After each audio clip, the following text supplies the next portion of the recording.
All right. So today I want to talk about the specialness of today. This week's Parsha is an amazing Parsha. It's the Parsha of Bishalach.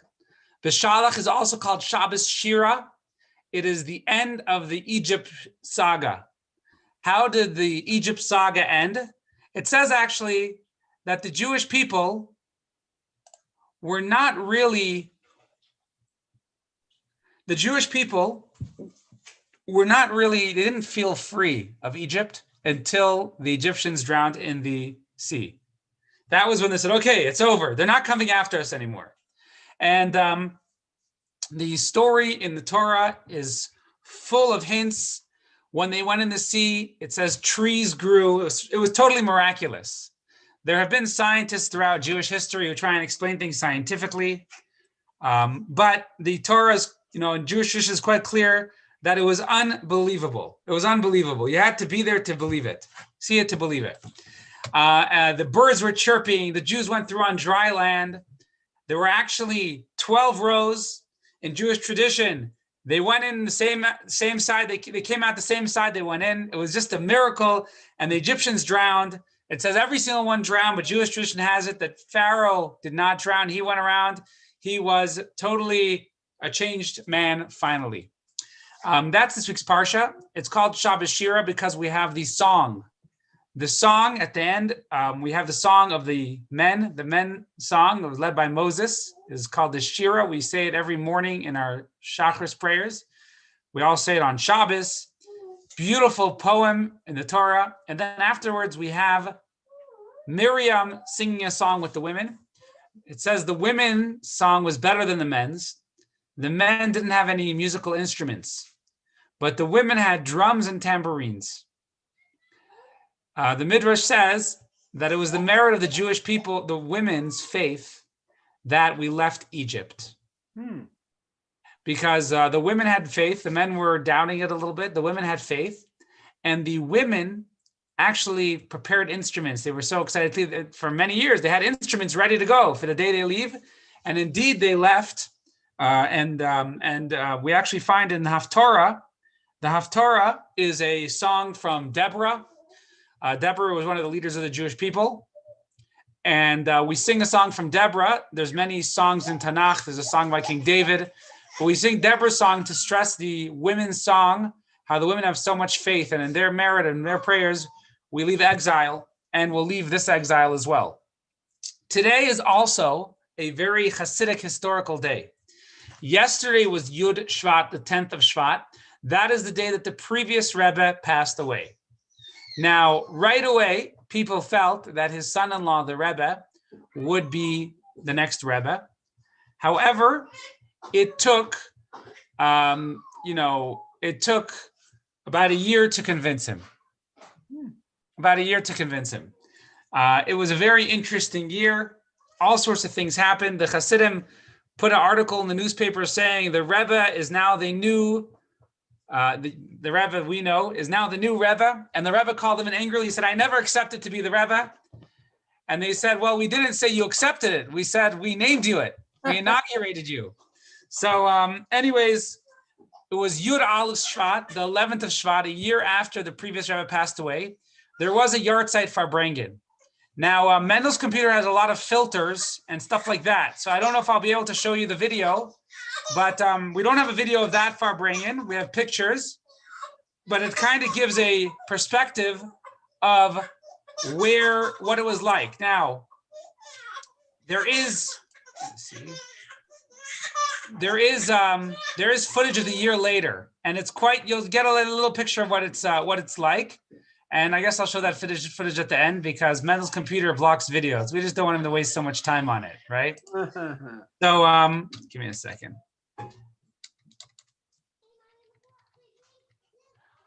Now,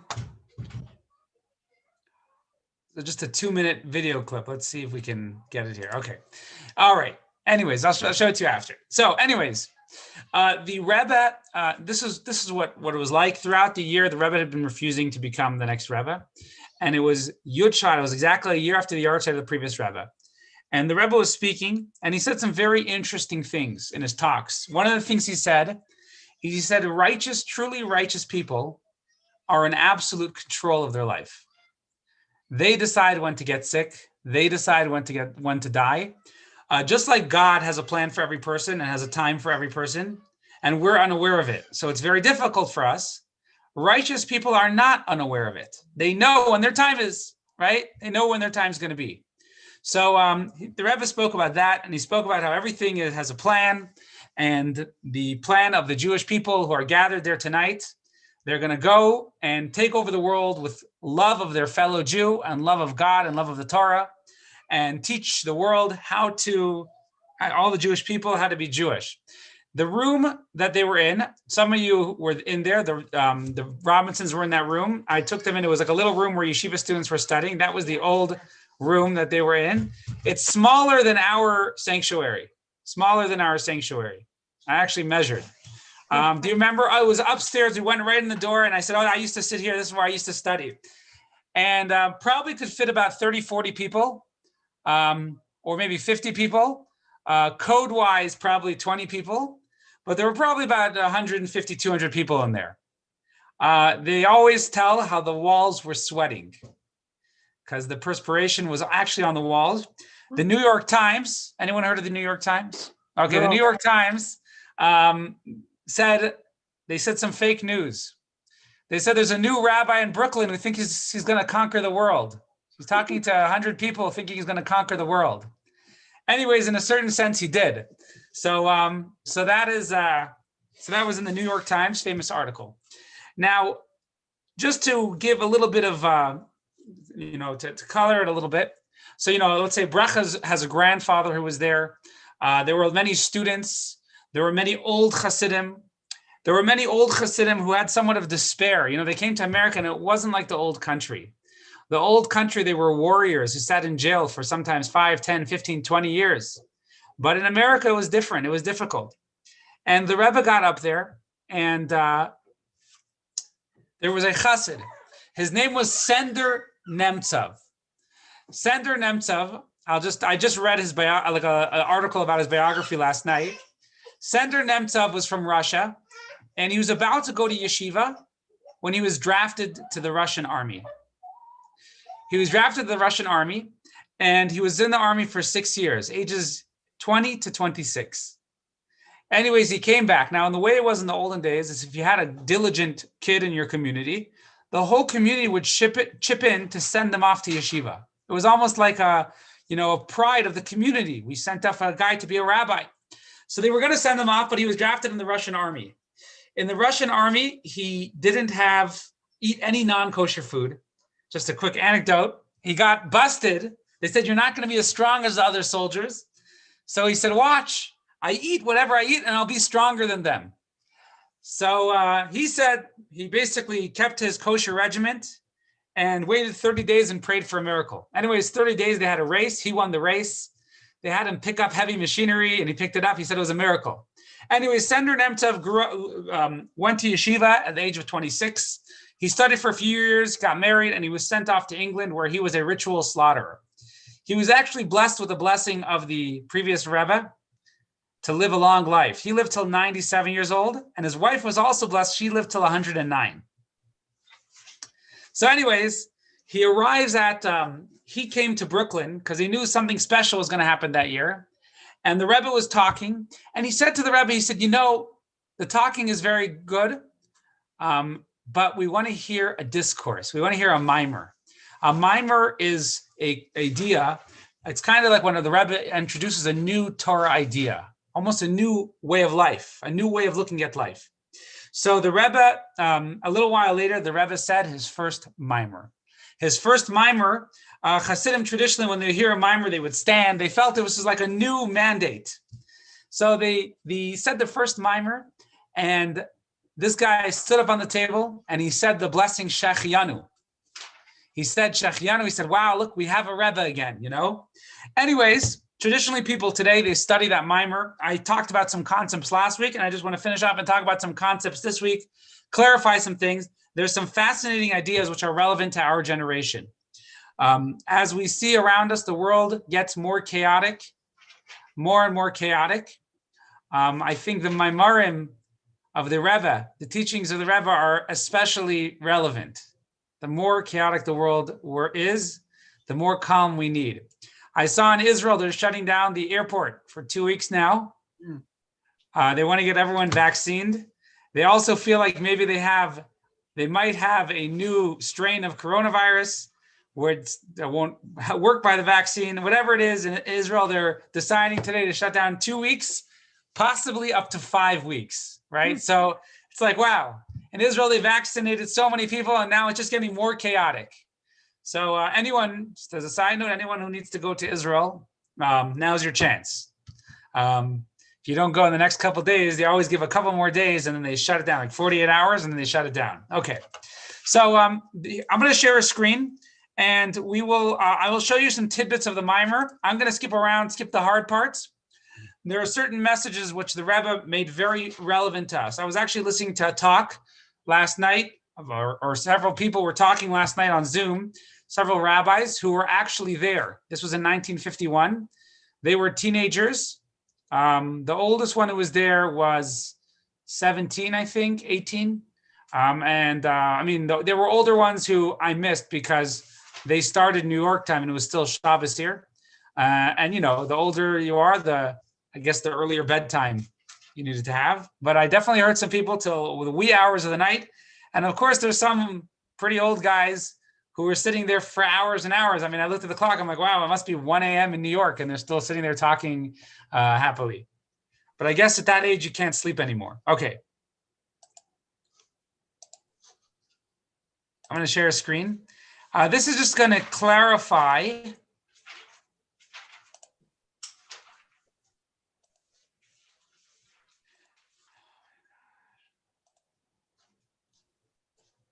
All right, let me see how to do this, if Mendel's computer can do this.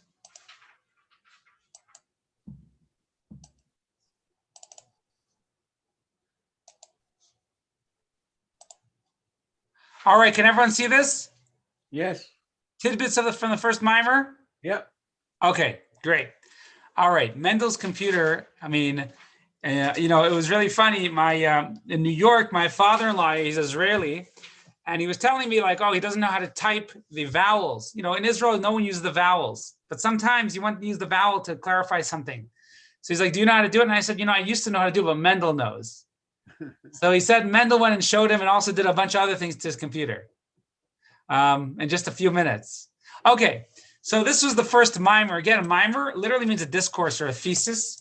The Rebbe's Maimarim, they always kind of built up an idea in Torah and reached a climax, a new idea, a new way, a new perspective. Very powerful. So it's called basi lgani. Basi lgani, that is the title. And I made it the subject of my email this week. Basi lgani is the title. And that is 2 words from Shir HaShirim, the Song of Songs. The Shir HaShirim, anyone heard of the Song of Songs before? You like music? This is the Song of Songs. Okay. So the Song of Songs is a book by King Solomon. In the Mishnah, they actually dispute. Now, if you read it, it's very intimate romance. That's what it is. But it's referring to God and the Jewish people. The King Solomon actually, when he, in the Mishnah, it says, is this book holy? Is this a prophetic book? Was this book written by divine inspiration, or is this King Solomon's own poetry? And in the Mishnah, it says, not only is it divine, this book is the Holy of Holies. There's a lot of symbolic ideas. It's all metaphoric, the Song of Songs. So if you read it in English, if you read it just in English without the metaphors, it'd be difficult to understand. But it's a very interesting book, and it shows the love of God to the Jewish people. That's right. You know, of course, God loves the Jewish people. Okay. So it starts off, this mimer starts off on a verse. It says, basi lgani, I came to my garden. Basi lgani means I came to my garden. It says, my sister, my bride. 2 ways of affection, my sister, my bride. This is the topic. Now, the previous Rebbe gave the discourse out. He wrote out a discourse on this verse, but he gave it out for the day that he died. It was dedicated to give the day that he died. Now, the Rebbe said, it wasn't like, oh, he was planning on giving it and he happened to die. As we said before, righteous people, they know God's plan. He gave it out because this is the message to us as the Jewish people that we need. So the Rebbe every year on the yahrzeit of the previous Rebbe would elucidate and describe different ideas and depth go into depth on the mimer of the previous Rebbe. So again, it says, I came to my garden. The Midrash says, what is King Solomon talking about when God says, I came to my garden? This was talking about the giving of the Torah. The giving of the Torah. God came back to his garden. Now he says, I didn't come to the garden, I came to my garden. The world is God's garden. Now I can't stress enough, and the Rebbe actually spoke about this once. He said a garden is a pleasurable place, right? A garden is a place where you have pleasure, right? That's what it's for. You plant beautiful flowers and stuff like that. The world is a garden. No matter how bad the world looks, we have to remember that it's a garden of God. It's God's garden. When a lot of times when we lose focus of that is we forget in the world that there's a beginning, there's a middle, and an end. The end is the coming of Mashiach. The beginning was when the world was created, and the middle is today, right? In the middle, it's hard to see the end. It's hard to see the beginning. It's hard to see that God created the world. It's hard to see that there will be purpose in everything. So we're in the middle right now. But sometimes we need to zoom out and remember the world is a garden. It's God's place. He has a plan. It's not out of control. Everything's going to be good. So why are we here? We got to do our mission. So God says, I came back to my garden. Now, where was God before the giving of the Torah? Where was God before the giving of the Torah? So the mimer explains. It says that God was in the world. God is always everywhere, right? God is the creator. He's everywhere. But his presence isn't always revealed. How do people do evil in the world? They don't see God, right? That's how people do evil. If you see God, you don't do evil. That's fact. So where was God's presence? Well, Adam sinned, right? Anyone heard of that? This is what the Midrash says. Adam sinned. And when Adam sinned, the world was no longer a reciprocal for God to be revealed in this world. That's why before Adam sins, right? He's in the garden. Everything is good. He's in Garden of Eden, right? He sins. God says, now you're going to have to go to work. Now your wife is going to have to get pregnant. You're going to have to sweat if you want to eat, right? You're going to have to watch the news, right? All these different things. Until then, everything was good in the Garden of Eden. So Adam sinned. God was no longer present in a revealed way in this world. What happened to Adam's son? Cain. Cain sinned, right? Does anyone know what Cain did? He murdered his brother. That caused God to leave the world even more. There's in Jewish tradition, there are kind of 7 layers of atmosphere around the world, around what we call the physical, material, galaxy, universe. There's 7 layers of spiritual levels. So God went to a higher level. Enosh was a grandson. His generation, they started serving idolatry. Until then, they served God. They started serving idolatry. How did they start serving idolatry? Well, people realized, they said, if the sun is helping our vegetables grow, we should probably pray to the sun, right? They didn't realize that the sun is just God's messenger to bring light to the world. Then the great flood, right? Those people, they were doing all sorts of things. They were doing all sorts of sins. They were stealing. They were killing. They were having relations with animals and all sorts of different things. After the flood, there was the tower, right? I don't know the story of the tower, right? So then they said, okay, well, we better go fight a war with God. Let's build a really tall tower. And if he makes a flood, what are we going to do? We'll be on top. We'll climb up all the way to the top. So God punished them. But that caused God's presence to be less revealed in the world. Then after that, we got the story of Sodom. Anyone know that story? Sodom and Gomorrah? Yeah. Right? That story. They were absolutely wicked. That caused God to be even less present. Right. Then we have the story of Egypt with Abraham. Egypt was also a wicked culture in that time.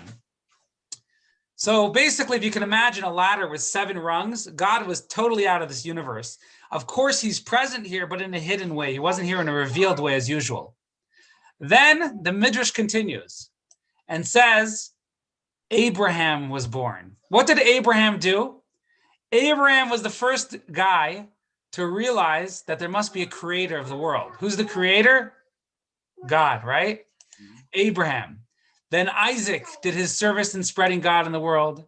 And then Jacob, they each brought God's presence to a lower level, right? We said there's 7 layers outside our universe. They each brought God's presence a lower level. Then you have Levi. Now, let me just tell you about Levi. In Egypt, men and women had to work. It was brutal labor, right? How did the labor start? You know how the labor started? The labor started because Pharaoh said, let's tax the Jews, raise taxes, because they're getting too powerful. Anyways, they were taxing the Jews. They taxed them a lot. And the Jews were, wow, our bank accounts, where's my paycheck going, right? The taxes were higher and higher. And then Pharaoh said, how about this? Would the Jews like to invest? Let's come build more buildings, hotels, casinos, whatever. Let's go build more things, right? Would the Jews like to invest? So the Jews came to work, and lo and behold, who's lifting bricks, does the Midrash tell us? Pharaoh himself. They say, look, Pharaoh's not just signing checks here. He's schlepping bricks. You guys got to do it also. So the Jews started doing it, and the next day they already had a task, Egyptian officers surrounding them. They said, sorry, you guys are slaves now, right? So you can imagine some of the Jews saying, boy, I heard they're going to make us slaves. And people said, don't believe those conspiracy theories, right? No, but that's what happened. They became slaves. There was one tribe that didn't go to work. It was Levi. Levi's tribe did not go to work. Why didn't they go to the work? Because they said, you know, we're satisfied with what we have, and we don't need to go build hotels in Egypt, right? We don't need to go build more buildings. We're satisfied with what we have. So they stayed studying Torah, and as a result, they never became slaves. Now, as their tribe, they were the rabbis of the tribe. Levi's son was one of his sons, but this was his main son was Kahas. He was like a rabbi. And then Amram was the next Jewish leader of the Jewish people. So now we have 6 levels. The Shekhinah, the presence of God, is almost in this world. Then who does God send? Moses. Moses is number 7. Moses was the one who brought the Torah to the Jewish people, and he built the Mishkan, he built the sanctuary. God's presence was once again residing in the world.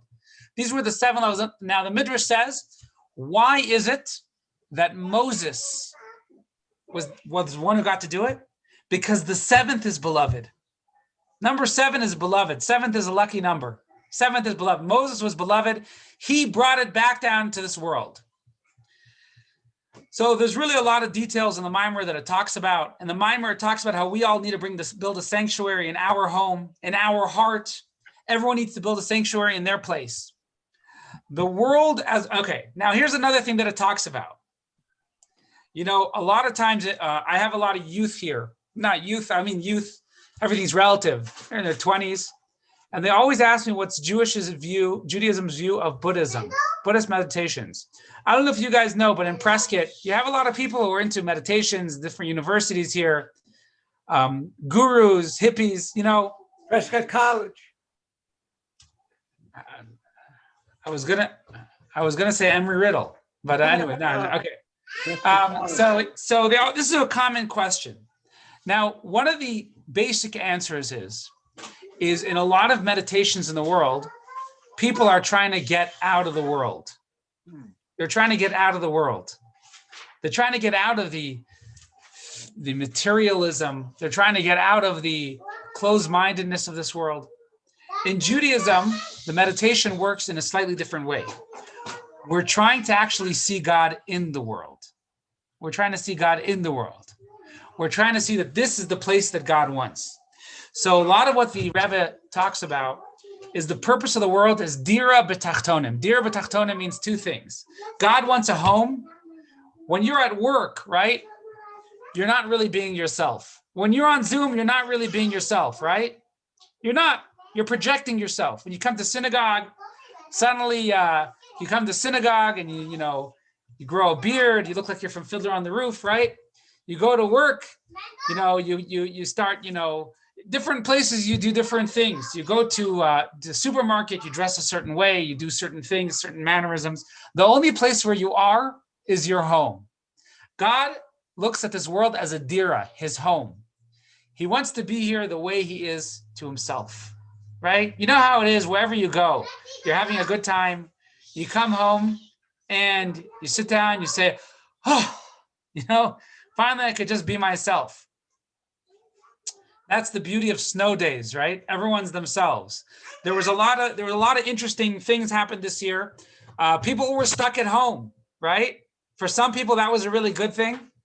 I read different articles, different opinions. Some places were saying that the hotlines for peace at home and abuse were off the hook this year. People were at home, right? They couldn't distract themselves.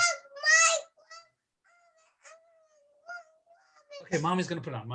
I can't put it on now.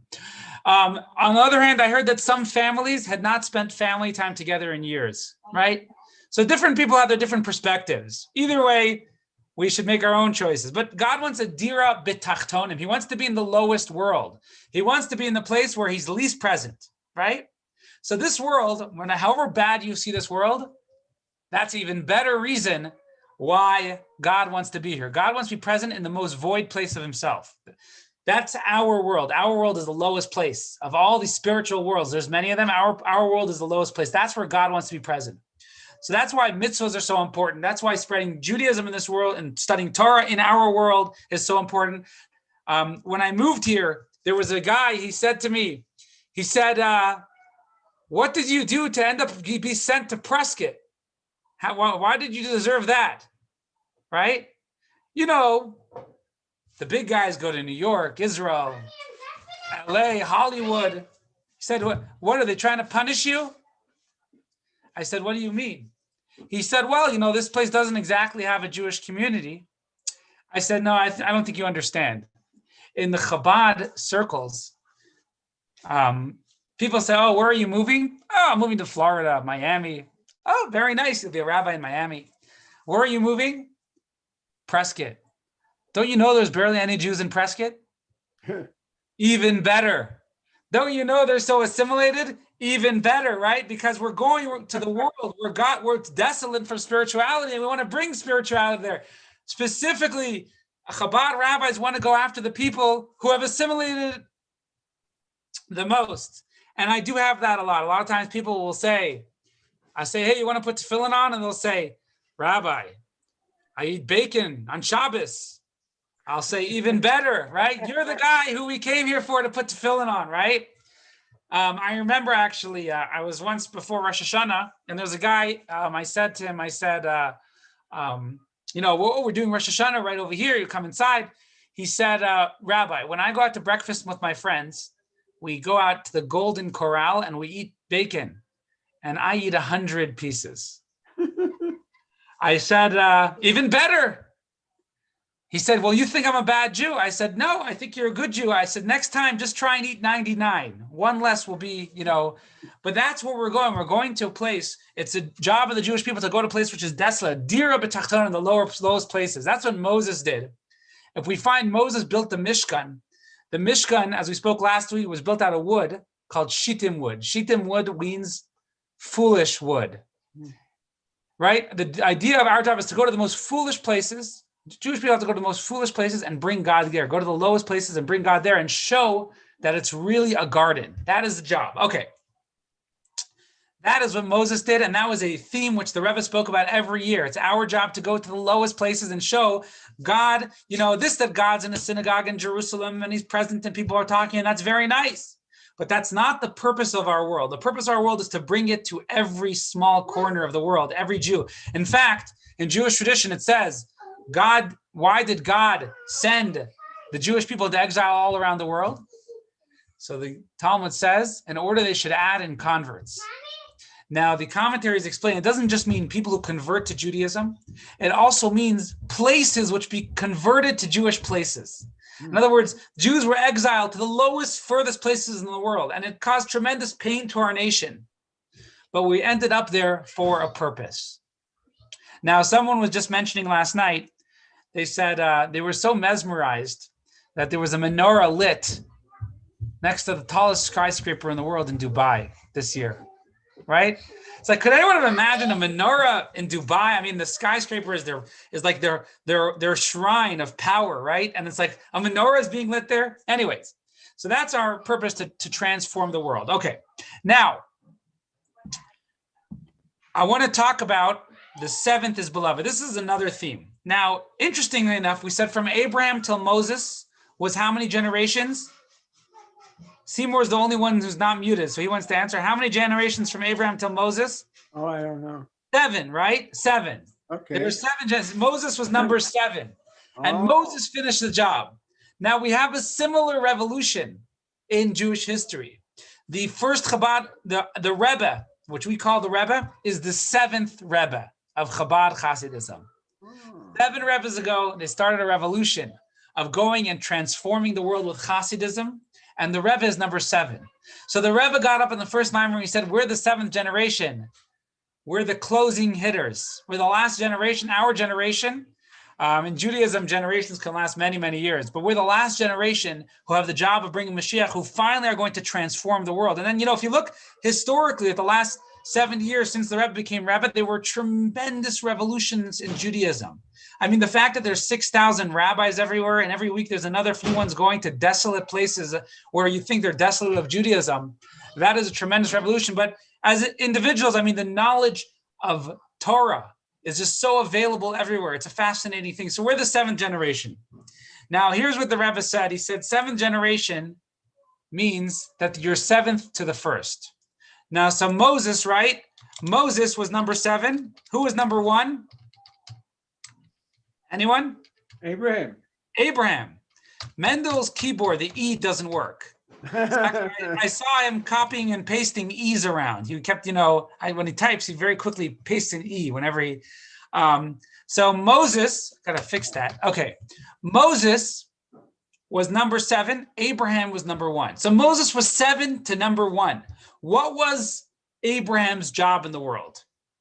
So the Torah tells us. It says, "Vayikra sham b'shem Hashem kel olam." Abraham got people to call out to God.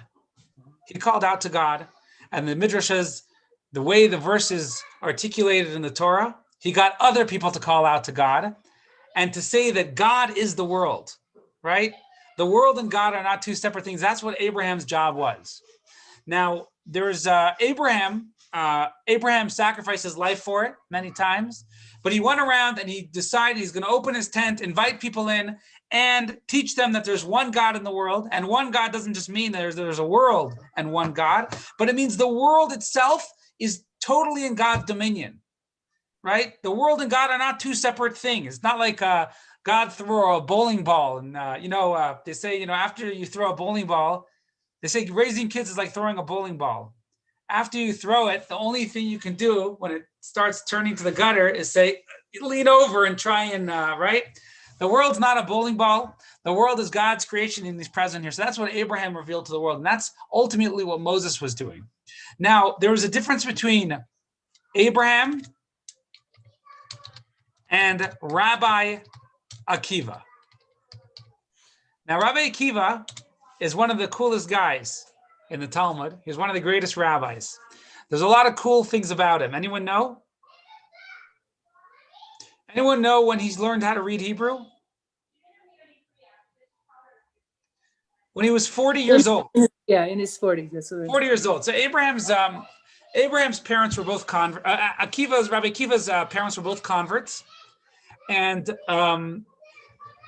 they raised him. He was a good guy, very nice guy. They were Orthodox Jews, but, they didn't have good connections to get into the yeshiva system of that era.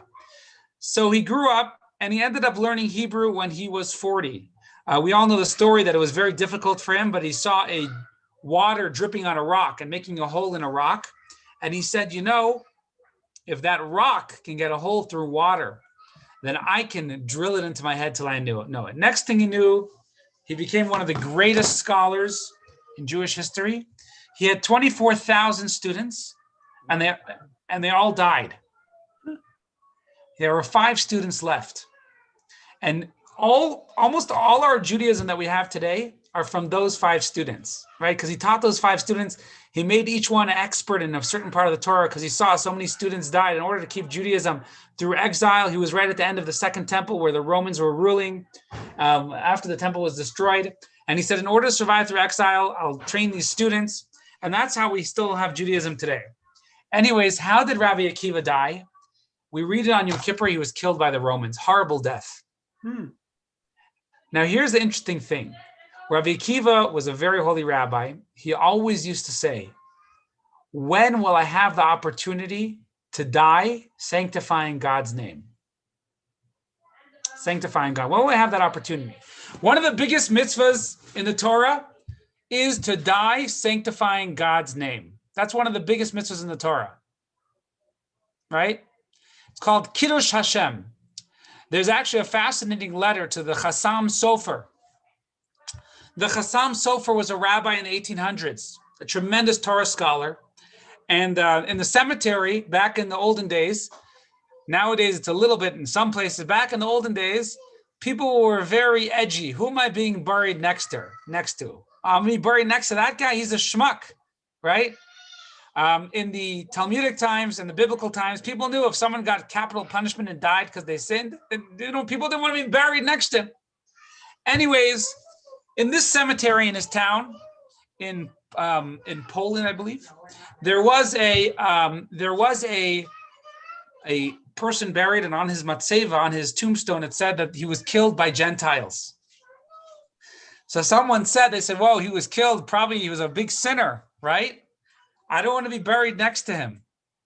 So he went to the Chassam Sofer, and the Chassam Sofer said, on the contrary, he was probably killed because he was a Jew, and he was, even if he was doing business with them and it went ill, he was probably killed because he was a Jew. That means he's of the holiest of holiest. So Rabbi Akiva always prays. He said, I want to die sanctifying God's name. He died saying actually the Shema, we said. He said, I want to die sanctifying God's name. So the Rebbe said, that's very holy. But Abraham, he actually wasn't searching to die. Abraham said, God, I'm available for whatever you want. You want me to live? I'll live. You want me to die? I'll die. Rabbi Akiva was searching for a specific type of service. He wanted to die for God's name. Abraham said, I'm willing to do whatever you want. That's even greater. That's our job in our generation. We have to be available to do whatever God wants, even if it sometimes seems crazy. The Rebbe spoke there, and he said that we're the seventh generation, and the previous Rebbe is still with us, and we know the Rebbe is still with us and guiding us, and we're the generation that will bring Mashiach. And just to finish off, one more detail of the mimer that I can't ignore. The first Rabbi, can I interrupt for 1 second? For anybody that needs to know, they're taking walk-ins at the Prescott Gateway Mall for the virus. I got to go, but I figured to let anybody know that. For the vaccine? Vaccine? Yeah, if you're 65 and older, I just got the vaccination, so I think they're still taking walk-ins also at the Gateway Mall by the Sears. Got to go. Bye-bye. All right. So you're taking walk-ins at the Gateway Mall. I guess everyone knows there's also a skate park in Sears. They made it a skateboarding park. So if you want to do both, you can go there and skate around a little bit and get a vaccine. Okay. So they just made it. Okay. So finally, the Rebbe said 5 stories of the 5 Rebbes leading up to the 7th. We're the 7th generation. And all the stories were where they went out of their way, sacrificing themselves for another Jew. And I'll just share those stories very quickly. I think they're an important part. And it was very emotional for the Rebbe, to take the mantle of leadership. But these were the stories he shared. So the first story was about the Alter Rebbe. The Alter Rebbe actually is one of the Rebbes. We're older Rebbes that we are authored the Tanya. And I just want to put in a plug in. Robinson's, how's the new book on Tanya? Very good. We're reading a chapter in the morning after breakfast. All right, great. We like it. So this is the Alter Rebbe, the author of the Tanya. Can everyone see this picture here, or you can't see it? All right, this is the Alter Rebbe.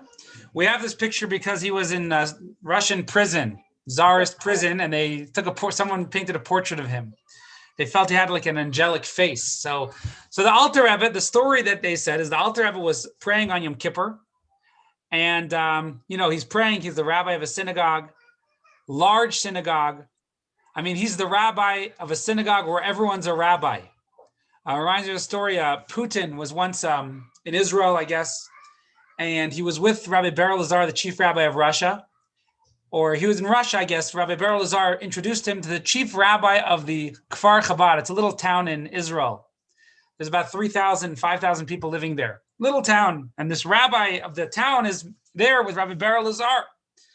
Rabbi Ber Lazar is the chief rabbi of Russia, and Putin turns to him and says, Rabbi Lazar, how do you feel? This guy's a rabbi of 3,000 people. You're a rabbi of millions of Jews in Russia. So Rabbi Lazar turns to Putin and he says, no, you don't understand. That rabbi from Israel is a rabbi of 3,000 rabbis. I'm a rabbi of 1,000,000 Jews. He said, that one's a little more difficult. Anyways, the Alter Rebbe was one of the greatest leaders of his time, and he's praying on Yom Kippur, the holiest day of the year. He suddenly takes his tallis off, and he walks out of the synagogue. Now, where does he go? He goes to the forest, and he chops wood. On Yom Kippur, he takes the wood, and he brings it to a lady who just gave birth to her house. There was a lady, her family wasn't with her. And the Jewish law, you're allowed to violate the Shabbos and Yom Kippur to save a life. And the first couple of days after a lady gives birth, they're very vulnerable to sicknesses. So he went and he made a fire for her and he made soup for her, right? So he could have got someone else to do it, right? He could have sent someone else, but he went himself and did the mitzvah. So the Rebbe was giving an example of sometimes the Rebbes went out of their way to do a mitzvah for someone else, even in the most unique way. The Mittler Rebbe, one time someone was complaining that he sins a lot, and he asked the Mittler Rebbe for what we call a tikkun. In the olden days, you would ask a rabbi who knew spiritual things. They could look at your soul and see, Seymour, you better brush up on this or that, or do this, that, right? Yep. So he went and he said, I did certain sins, I need a tikkun. So the Mittler Rebbe rolled up his sleeve, and he said, see, I have certain sickness on my arm. He said, that's actually because my soul is interconnected with a lot of my followers. And when they sin, it actually affects me physically. So the Rebbe said, look at the sacrifice of these great rabbis, how they're willing to be physically hurt by connecting themselves to followers because they know they got to do their mission in the world to inspire other people.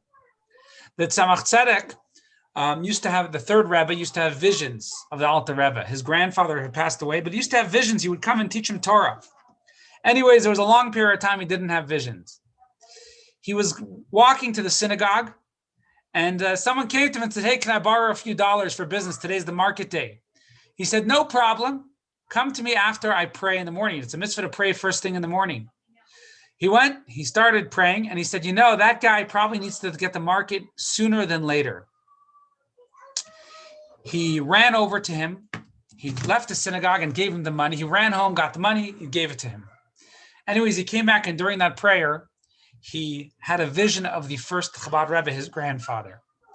The Rebbe Marash, this is actually a fascinating story that you can find online, all the details in English. The Rebbe Marash actually traveled from Russia, small town in Russia, he traveled to Paris. And he and his followers, they stayed in a fancy casino hotel. Now, I don't know if you guys know, but there were several hundred years that Paris wasn't the most kosher city on the Jewish radar. In Jewish history. There were Jews living there and then they left and now they're back. But there were several hundred years it wasn't the most kosher. I mean, they had casinos and showgirls and everything like that. So if you can imagine a Rebbe coming in, what was he doing? Anyways, he's staying in the hotel. He walks into the casino and he sees a young Jewish guy sitting on the couch. This story is recorded, by the way, by all the people who are around him. There was a nephew that he had with him. They all escorted him. He goes over to this guy and he tells him, non-kosher wine is gonna, the word in Hebrew is metamtim. It's gonna mix up your mind and your heart. You're not gonna be able to study Torah properly. You're not gonna be able to pray to God properly. And he went back to his room. In those days, actually, he was so excited that he just told this guy this thing. And they didn't have elevators, but they had like a kind of a shaft. You go on the staircase and they take you on a seat. There were workers who would take you on a seat in this hotel. This hotel is still around today. On the staircase, they would have 4 guys carry a seat. Anyways, they took him up and he said, whoops, I realized I'm on the floor of the casino. They took him down, but he was so elated, so jolly. He went to his room and later that guy knocks on his door and they speak for hours and that guy became religious. The Rebbe Marash later explained, the Rebbe Shmuel of Lubavitch, he said, that guy I saw was a very lofty soul. Now, very lofty souls, Jewish souls, end up in the lowest places. Sometimes you see someone who's a Jewish person and you say, what a schmuck, what a crook. right? Why is he doing that? Well, know that in Jewish tradition, they have very lofty souls. They're super powerful. And the evil, the Satan and the Yetzer Hara, they say, well, we don't want that guy, that powerful guy to go and spread too much Judaism. It'll be too good for the Jews. So they go and they mix him up. They tell him, go move to the city and get in trouble. Stay out of the Jewish path. So anyways, the Marash said this person was sinning a lot, but he was a very lofty, powerful soul. So he went to go bring him back to become Jewish and join the Jewish army. Finally, just finish off with the last story of the Rebbe Rashab. The Rebbe Rashab, now what the Rebbe pointed out is all these rabbis did these things, which almost didn't seem in accordance to their honor. They did these things that almost looked a little crazy. Because as Jews, sometimes we got to go and do something which looks a little crazy. But we'll finish off with the story of the Rebbe Rashab. The Rebbe Rashab was the fifth Lubavitcher Rebbe. He was going to Lenin, at the time it was Petersburg, St. Petersburg, later changed to Leningrad, then it changed back, capital city. And his brother was an older brother said, you don't speak Russian well. Many Jews didn't speak Russian in Russia so well. They spoke in Yiddish. You don't speak Russian, I speak Russian. Let me go to the government meetings. And the Rebbe Rashab said, no, I need to be there. I need to be the one there. I need to do the job. And his brother said, but you don't have time. You're a Rebbe. You're a big rabbi. You don't have time to go. He said, no, I need to go. I need to dedicate myself to helping the Jewish people. So this is just the stories the Rebbe said. After the rest is history, the Rebbe became Rebbe. Slowly, more and more followers started coming. I mean, I was listening to someone last night, and there were only about 3 kids, Jewish Hasidic kids in Crown Heights in the 1950s. Most of the kids lived in Brownsville, but many of them were assimilating very fast. And now we came and we see 70 years later, there's Chabads in every city almost, not every city, but there's Chabads all over the place. And they're Jews studying Torah and doing mitzvahs. And we're the 7th generation. We hope that we'll be able to sing the song "Coming of Mashiach." It says in the Jewish tradition there are 9 songs biblically, 9 songs in the Bible. Moses sings a couple. Deborah, David, right? The Song of Songs from King Solomon. Finally, the 10th song we'll sing when Mashiach comes. The 10th song we'll sing when Mashiach comes. That'll be the greatest song and should happen speedily in our days with the coming of Mashiach. That's for today. Thank you for joining.